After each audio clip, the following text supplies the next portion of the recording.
Agora, para finalizar a nossa tarde, nós vamos ouvir a professora Ariadna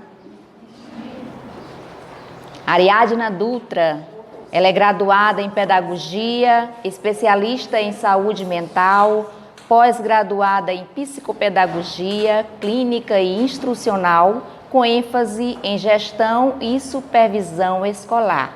E ela nos traz o tema Organização do Trabalho Pedagógico, Currículo, Avaliação e Planejamento. Então, boa tarde a todos. Nós queremos agradecer à Secretaria de Educação, na pessoa do seu secretário, Hugo Bispo, agradecer a todos os professores e todas as pessoas que são envolvidas com a educação e que também não são, que estão participando desse primeiro encontro pedagógico.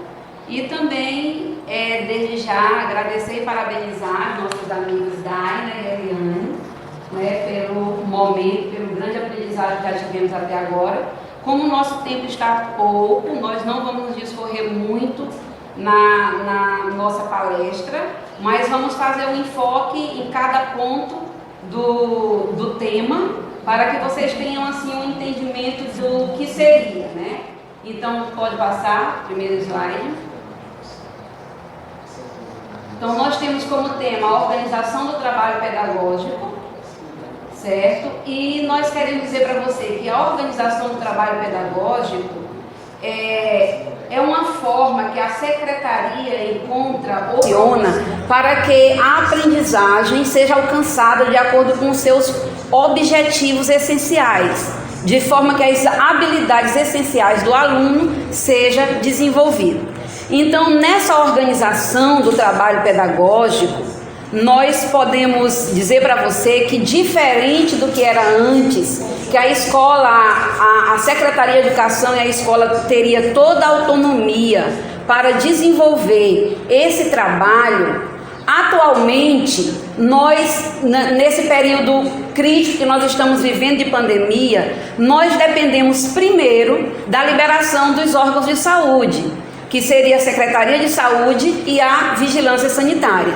Então, para nós organizarmos o nosso trabalho pedagógico para esse ano de 2021, nós precisamos da liberação desses órgãos, né? E em segundo lugar, nós temos a análise da comunidade escolar. Que análise é essa? Como está a nossa comunidade escolar, o nosso público, o público-alvo da escola em que nós fazemos parte?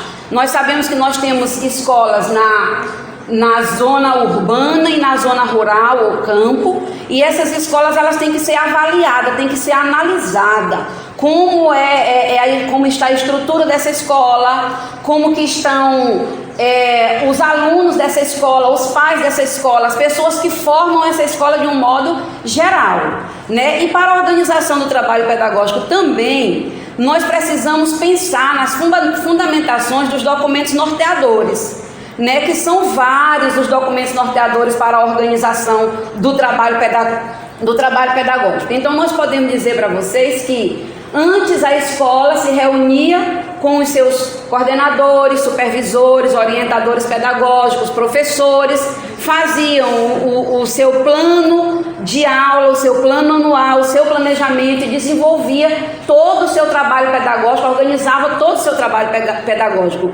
Nesse tempo que nós estamos vivendo, tempo emergencial, tempo excepcional, nós temos que ver esses pontos para podermos começar a organizar o nosso trabalho pedagógico, né? E pensando nos fundamentos dos documentos norteadores, nós temos que pensar nos documentos norteadores não só daqui de Cachoeira Grande, nós temos que pensar nos documentos norteadores do país, do estado, do município e da escola. Porque nós temos que andar com cautela, nós temos que andar com cuidado para o desenvolvimento desse trabalho. Então, os documentos do país, nós temos como documento que orienta como deve ser o desenvolvimento das aulas nesse tempo remoto ou nesse tempo híbrido, melhor dizendo, nesse tempo de pandemia. Nós temos a Lei 10.040, que foi a última lei. No estado, nós temos os decretos e as resoluções. No município nós temos o documento norteador que já está sendo passado para vocês, e na escola nós temos o projeto pedagógico da escola, que também precisa ser adequado ao momento em que nós estamos vivendo. Então nós temos que conhecer, nós professores, vocês professores e todos que fazem parte da escola, porque a escola não é formada apenas pelos professores, mas pelos pais, pela equipe, toda a equipe que está lá na escola, da secretaria, da limpeza, do vigia, todos precisam conhecer esses documentos que norteiam a educação, né? A do país, do estado, do município e da escola. Pode passar. Então, já entendendo o que é, como que se processa essa organização do trabalho pedagógico, ou melhor dizendo, em que ela se fundamenta, como que essa organização acontece, que não é da forma que eu quero, não é da forma que o seu diretor quer, que o seu gestor quer, não é da forma que o secretário de educação quer, mas é da forma que nós acabamos de apresentar, observando as leis, observando os decretos, observando a situação em que nós nos encontramos, porque sabemos que o Brasil é um país diversificado. Cada estado está acontecendo de uma forma, cada município de uma forma também. Então existem municípios que já estão com índice de contaminação menor, outros maiores, mas de um modo geral nós temos visto que no Maranhão tem crescido bastante. E aí temos que seguir as leis, os decretos que foram colocados para o desenvolvimento da educação nesse ano de 2021. Eu gostaria que passássemos aí parte por parte, que aí dá uma compreensão melhor, que não fica aquela ocupação visual. Então vamos lá. O currículo, como que nós devemos formar o currículo? O currículo todo mundo sabe que ele não é a BNCC e nem a BNCC é o currículo. A BNCC é o documento que regulamenta quais as aprendizagens essenciais que o aluno da educação básica deve adquirir, e o currículo deve conter o caminho para onde, como andar. Currículo vem do latim e significa rota, direção, caminho. Então o currículo ele mostra o caminho para os educadores de como ele deve proceder. Então o nosso currículo deve ser reformulado de acordo com a BNCC e agora de acordo com o momento em que nós estamos vivendo. Mas nós vamos colocar os principais fundamentos que o nosso currículo deve conter.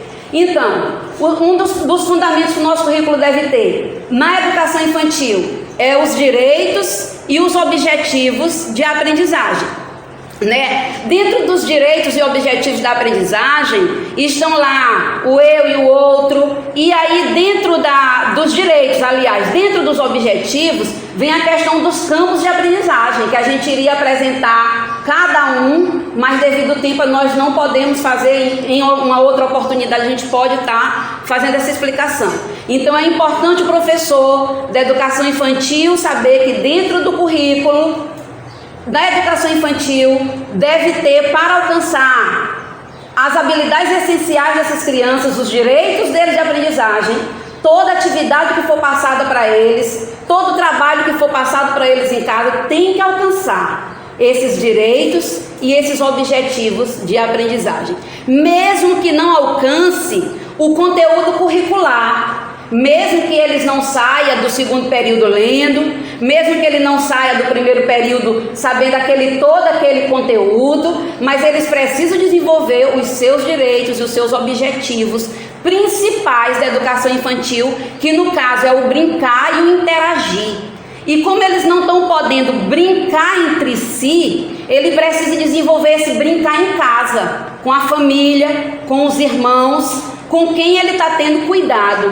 E ele deve desenvolver esse interagir com a escola, de forma que ele mostre para a escola o que ele está vivenciando em casa. Mas com isso também nós queremos deixar claro que nós não estamos deixando de lado o conteúdo curricular, mas que no momento o principal a ser desenvolvido é isso na educação infantil. E no ensino fundamental e médio, nós temos as competências essenciais. né? E as competências essenciais não é uma coisa fácil de se definir, porque ela tem que ser... O que são as competências essenciais? As competências é o saber fazer. O aluno, ele tem que saber fazer aquela proposta que foi colocada para a escola. E junto com as competências vem as habilidades, que as habilidades vêm em cada campo de conhecimento também dos alunos do ensino fundamental. Então, as competências, ele é o conjunto de habilidades, e as habilidades é a individualidade de cada aluno. Então, para desenvolver, para se criar no currículo essas competências essenciais para os alunos, é necessário que os professores se organizem, e a nossa sugestão é que se organizem em grupos de conhecimento, para que venham escolher quais as competências essenciais para que os alunos venham aprender. E a Márcia Tavares, do Instituto Ferraz de Treinamento, ela diz que as competências essenciais é toda a vida, que em todas as séries ele vai precisar de desenvolver aquela competência. Então, envolvendo também essas competências de acordo com a BNCC, vem a questão do desenvolvimento de levar o aluno a ser protagonista do seu próprio conhecimento, dele conseguir compreender os problemas da sua cidade, os problemas da sua escola, os problemas da sua família. Depois que ele compreende esses problemas, ele vem fazer um planejamento para a solução desses problemas. Depois que ele faz esse planejamento, ele vai fazer uma execução desse planejamento, e depois ele vai fazer uma análise crítica de tudo que aconteceu. Assim, o professor estará trabalhando a educação integral desse aluno do ensino fundamental menor e maior, ou ensino fundamental 1 e 2. Então é importante que seja isso e que se tenha isso no currículo, que as competências essenciais colocadas não venha a ser conteudista, mas venha a ser de uma forma que promova a participação do aluno, que torne ele protagonista, que atenda ao objetivo geral da BNCC, um dos objetivos gerais, que é o cidadão integral, o cidadão que envolve com a política, que envolve com a cidadania, que sabe fazer o exercício da cidadania, que sabe trazer solução para o meio em que ele vive, que valoriza a cultura, que valoriza a ética. Então nós temos que pensar em um aluno cidadão, não só em um aluno que recebe conteúdo, em um aluno depósito de conteúdo, mas um aluno que age na sua sociedade por meio daquilo que ele tem aprendido na escola. Pode passar. E aí, para que isso seja desenvolvido no currículo, além do currículo contemplar o direito ao objetivo da aprendizagem, além do currículo contemplar as competências essenciais da aprendizagem, o currículo também deve contemplar o objeto de aprendizagem. E ultimamente tem se percebido, tem se apresentado, melhor dizendo, como objeto de aprendizagem os recursos digitais, que muito bem foram apresentados pela pedagoga Eliana. Então isso é chamado de objetos de aprendizagem. São os recursos, as formas que o professor deverá usar para que as competências e os direitos e objetivos da aprendizagem sejam desenvolvidos. Mas na realidade da cidade de Cachoeira Grande, nós queremos apresentar um objeto de aprendizagem também não digital, porque nós sabemos que muitas crianças, principalmente as do campo como também da sede, elas não têm acesso à internet. E como ouvimos alguns professores dizendo que na família que tem um celular, que tem internet, precisa-se para 4 estudantes. Então nós precisamos pensar, pelo menos de forma emergencial, pensando no futuro, que todos venham ter esse acesso. Com certeza o município poderá colaborar com isso futuramente. Então nós temos que pensar no objeto de aprendizagem que seja prático e não digital. Então nós podemos pensar nas matérias-primas que nós temos na própria cidade. Nós podemos pensar para a educação infantil e para o ensino fundamental, e para o ensino médio também, os recursos naturais que nós temos na cidade. Nós podemos pensar na forma de organização política que existe na cidade. Nós podemos pensar nas religiões que existem na cidade, a cultura da cidade, a cultura de cada povoado, nas riquezas naturais que temos, e podemos usar isso como objeto de aprendizagem e interagir esses objetos de aprendizagem com o conteúdo curricular, de forma que eles venham desenvolver de maneira ativa e participativa, de maneira protagonista, as suas competências e os seus direitos de aprendizagem. E por último do currículo, nós queremos dizer que nós temos que pensar nas características sociais, socioemocional, política, artística e cultural do nosso aluno, ou seja, do aluno de Cachoeira Grande. Nós não podemos parar de pensar que o nosso aluno, ele é um ser completo, um ser que pensa, um ser que aprende, um ser que sente. Então nós temos que também pensar em como está esse aluno. Se esse aluno está desmotivado, se esse aluno se acomodou, se esse aluno não quer mais voltar para a escola, nós temos que pensar em tudo isso. Se esse aluno não tem sofrido na família, esse aluno pode estar sofrendo várias formas de sofrimento que nós não vamos trazer agora na família, mas que vocês, professores, devem saber, certo? E aí, como que está o socioemocional desse aluno? Nós também temos que contemplar isso no nosso currículo. O socioemocional desse aluno é um dos objetivos também da BNCC, e que foi colocado em todos os documentos que nós já falamos que precisa ser observado para formar a organização do trabalho pedagógico e o currículo, que temos que dar uma atenção para o socioemocional. E o município começou bem, a secretaria começou bem, porque a primeira palestra foi envolvendo o emocional. Então nós também temos que pensar no nosso aluno dessa forma. Que cultura tem o nosso aluno? Esse aluno, ele vive num ambiente letrado ou ele vive num ambiente iletrado? Os pais desse aluno são alfabetizados ou não? Quem vai estar acompanhando o seu aluno? Nós temos que pensar nisso tudo para poder formar o currículo, porque o currículo, ele é flexível, ele pode estar sendo mudado e adaptado, e ele é diferente em cada cidade, e a cada escola dentro do currículo do município, ele vai preparar a sua forma também de trabalhar, de forma diferente de uma escola para outra. E nós não podemos esquecer essas características dos nossos alunos para desenvolver o currículo na organização do nosso trabalho pedagógico. Pode passar. Vamos agora para a avaliação. Todo mundo sabe que a avaliação é uma forma de ver como que o aluno está desenvolvendo, ou se ele desenvolveu a sua aprendizagem. Antes, nós sempre pensamos em uma avaliação para classificar.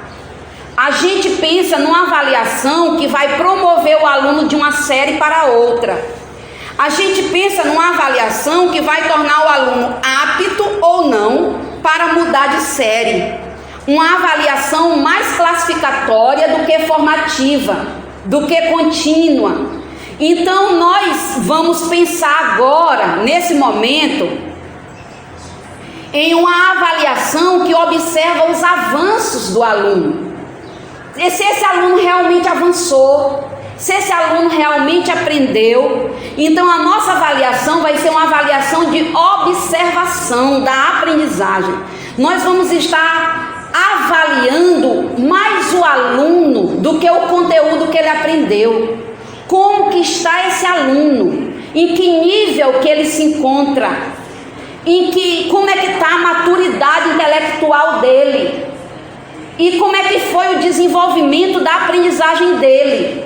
Então nós temos que parar um pouco de pensar no conteúdo em si e avaliar o aluno em si, observar esses avanços que eles tiveram no ano de 2020. E aí nós temos que fazer o que com ele? Depois de nós avaliarmos esses avanços, se nós percebermos que eles não avançaram ou que avançaram um pouco, o que vai acontecer? Ele tem que voltar para a série anterior? Ele tem que ficar retido? Não. Inclusive os documentos que nós citamos falam de um currículo contínuo. Ou seja, um currículo que vai continuar nesse ano, de forma que esses alunos não tenham que repetir, ou que eles sejam, de certa forma, retidos na série anterior por conta de conteúdos, ou por conta dele não ter alcançado os conteúdos previstos para o avanço daquela série.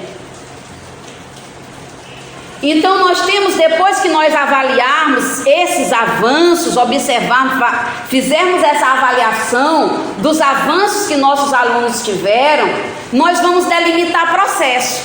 Então a nossa avaliação vai deixar de ser mera classificatória, vai passar a ser uma avaliação que observa os avanços e vai delimitar processo de desenvolvimento dessas atividades, ou melhor, dessa aprendizagem desses alunos.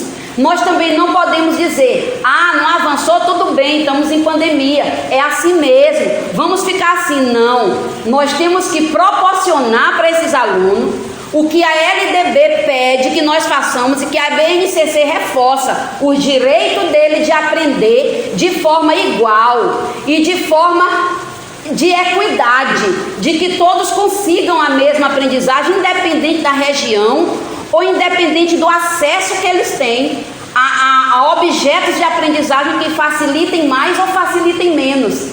No nosso currículo e na nossa avaliação nós temos que pensar em um processo, delimitar um processo que alcance todos os alunos. Então assim deve ser pensado a nossa avaliação.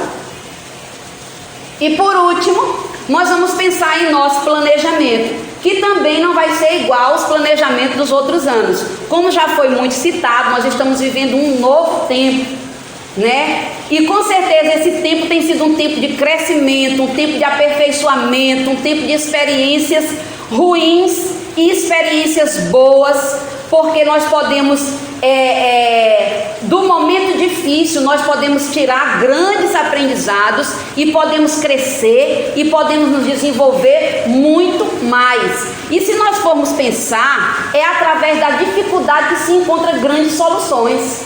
Quem sabe se não é nesse momento de dificuldade que você, professor, está tendo para planejar, para avaliar, para formar o seu currículo, que vai sair grandes soluções para o futuro. Quem sabe se não é daqui de Cachoeira Grande que vai sair grandes teóricos da educação, que vai promover uma educação integral, uma educação participativa, uma educação interdisciplinar, que envolva o sujeito como um sujeito integral. Então, para o nosso planejamento, nós não vamos começar com os planos de aula, nós vamos começar com a avaliação diagnóstica, que nós já citamos nos slides anteriores. O que vai acontecer com essa avaliação diagnóstica? Você vai, por série, você vai avaliar os seus alunos e você vai ver em que nível eles se encontram. Você vai ter como ponto de partida o seu planejamento do ano de 2020. Foi alcançado todos os objetivos de aprendizagem do ano de 2020?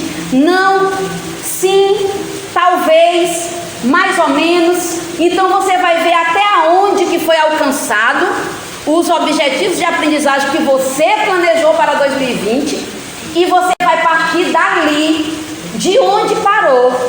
Se não alcançou todos, temos que partir de onde o aluno está para frente. Nós não podemos continuar 2021 esquecendo o que aconteceu ou o que deixou de acontecer em 2020. Então, o nosso ponto de partida é 2020, para embasar e para fundamentar o nosso planejamento de 2021. O que precisa ser desenvolvido, que não foi desenvolvido, que precisa ser alcançado, que não foi alcançado em 2020.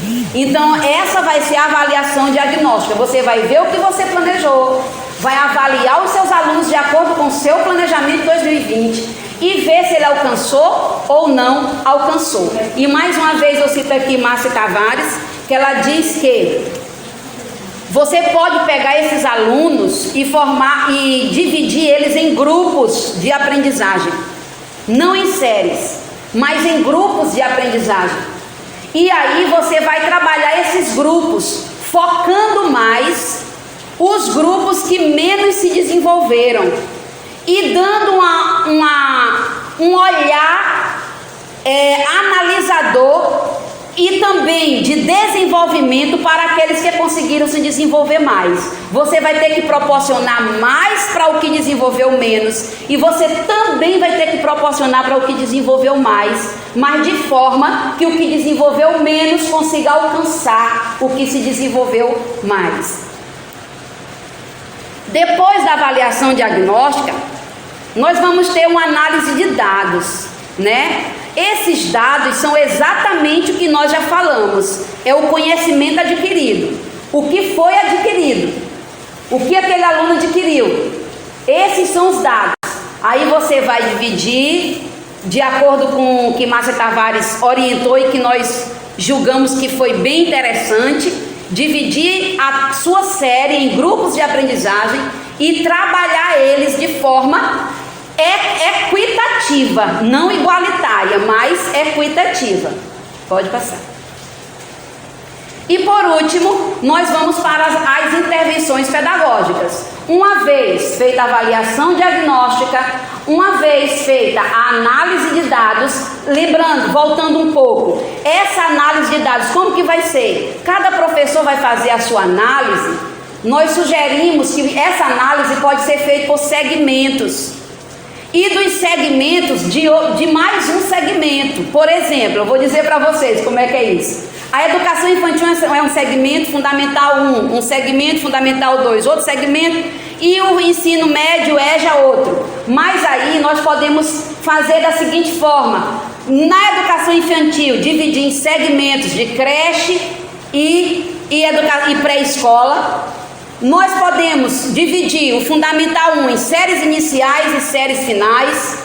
Nós podemos dividir o Fundamental 2 em grupos de conhecimento. Os professores das ciências exatas, das ciências humanas, e assim se divide para que venham fazer essas análises de dados e ver como que estão esses alunos nessas áreas, e aí sim entrar com as intervenções pedagógicas. E essas intervenções pedagógicas devem envolver a realidade do aluno, de forma que eles venham realmente ser protagonista da sua aprendizagem, do desenvolvimento da sua aprendizagem.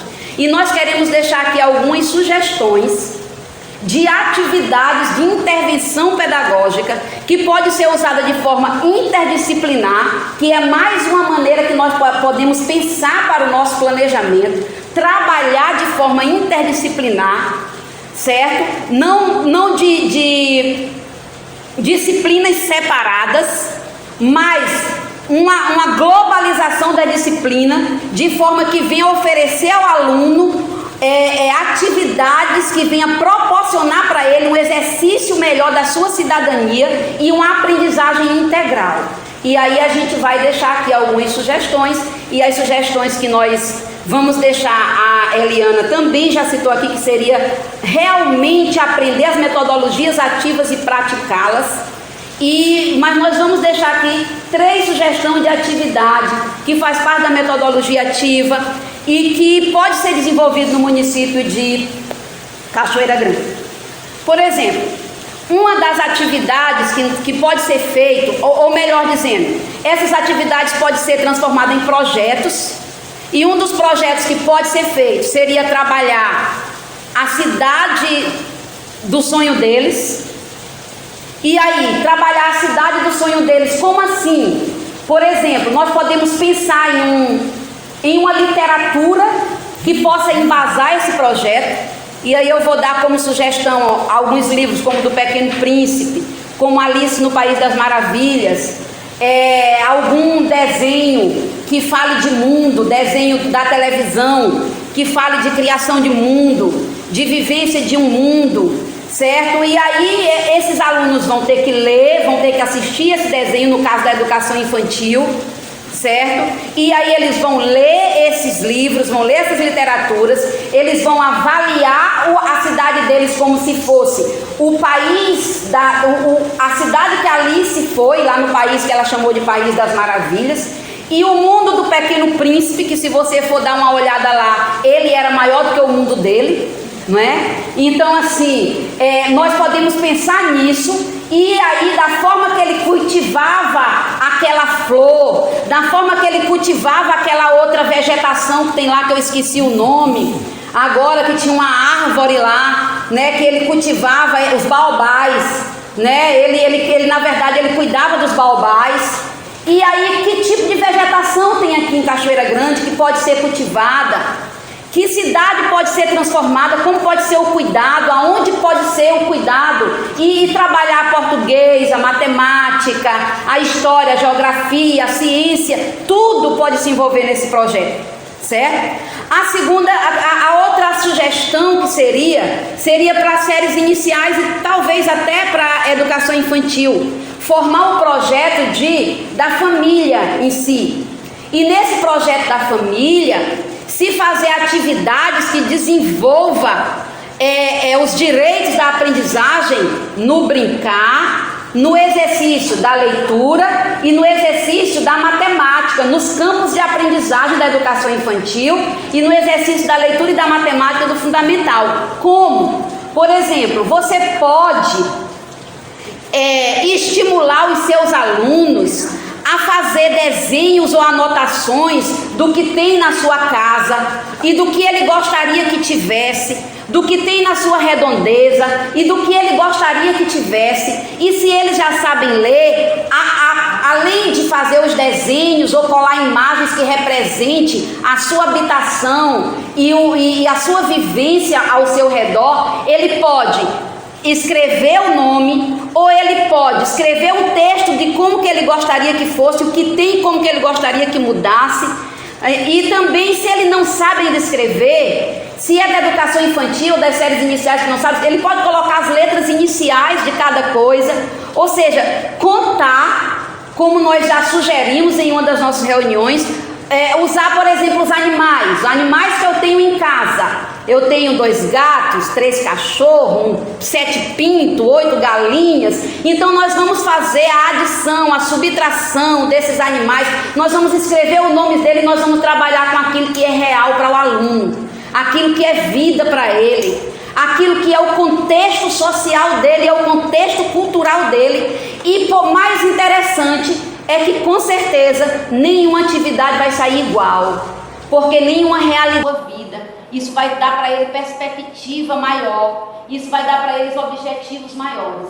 Então, meus queridos professores e todo o corpo da educação de Cachoeira Grande, todos que fazem essa educação, nós queremos dizer para você, não desanime, você é um ser criativo, você é professor e você é brasileiro. Então você tem toda a energia, você tem tudo ao seu redor, como o pastor orou no início e falou no início. Você tem a sua preparação pedagógica e a sua preparação divina, no sentido de que Deus tem o controle de tudo e que pode lhe usar para o desenvolvimento de uma pedagogia ética, social, cultural, ativa, participativa, enfim, integral na cidade de Cachoeira Grande. Um abraço a todos, espero que tenhamos contribuído. Sei que foi muito longa a tarde, mas acredito que também foi proveitosa. Agradecemos à gestão municipal e a todos que contribuíram direta e indiretamente para essa realização. Agradecemos também os coordenadores pedagógicos, supervisores, gestores e docentes pela participação neste evento. E finalizamos a nossa live desejando a todos uma boa noite. Muito obrigada.